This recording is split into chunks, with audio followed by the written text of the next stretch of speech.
ஹரே கிருஷ்ணா.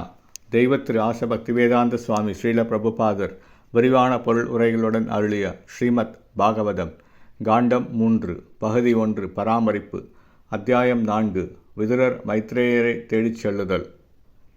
பதம் 25.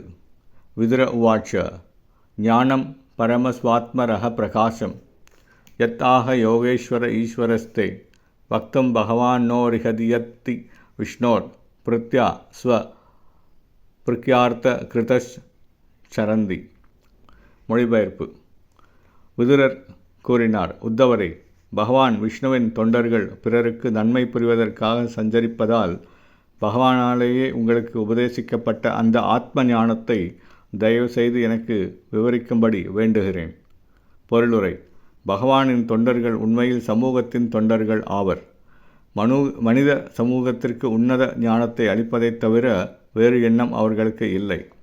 ஜீவராசிக்கு பகவானிடம் உள்ள உறவை பற்றியும் அந்த உறவு முறையிலுள்ள செயல்களை பற்றியும் மனித வாழ்வின் இறுதி நோக்கத்தை பற்றியும் மக்களுக்கு உபதேசிப்பதில் மட்டுமே அவர்கள் விருப்பம் கொண்டுள்ளனர்.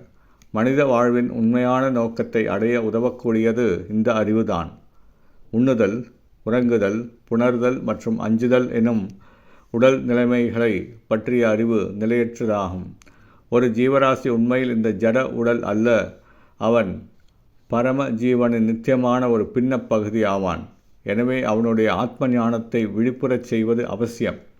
இந்த அறிவு இல்லாமல் மனித வாழ்வு அர்த்தமற்றதாக உள்ளது. பொறுப்புள்ள இந்த வேலை பகவான் விஷ்ணுவின் தொண்டர்களிடம் ஒப்படைக்கப்பட்டு உள்ளதால் அவர்கள் மண்ணுலகிலும் பிரபஞ்சம் முழுவதிலும் உள்ள கிரகங்களிலும் சஞ்சரிக்கின்றனர். இவ்வாறாக பகவானிடமிருந்து நேரடியாக உத்தவரால் பெறப்பட்ட அறிவு மனித சமூகத்திற்கு இடையில் பரப்புவதற்கு தகுதி உடையதாகும். குறிப்பாக பகவானின் பக்தி தொண்டில் மிகவும் முன்னேறியுள்ள விதுரரை போன்றவர்களுக்கு இந்த உன்னத ஞானம் புகட்டப்பட வேண்டும். உண்மையான உன்னத ஞானம் பகவானிடமிருந்து உத்தவருக்கும் உத்தவரிடமிருந்து விதுரருக்கும் சீடப்பரம்பையில் இறங்கி வருகிறது. இத்தகைய உன்னத ஞானத்தை பெயரளவேயான பௌதிக பண்டிதர்களின் குறையுடைய கற்பனை முறையினால் அடைவது சாத்தியமல்ல.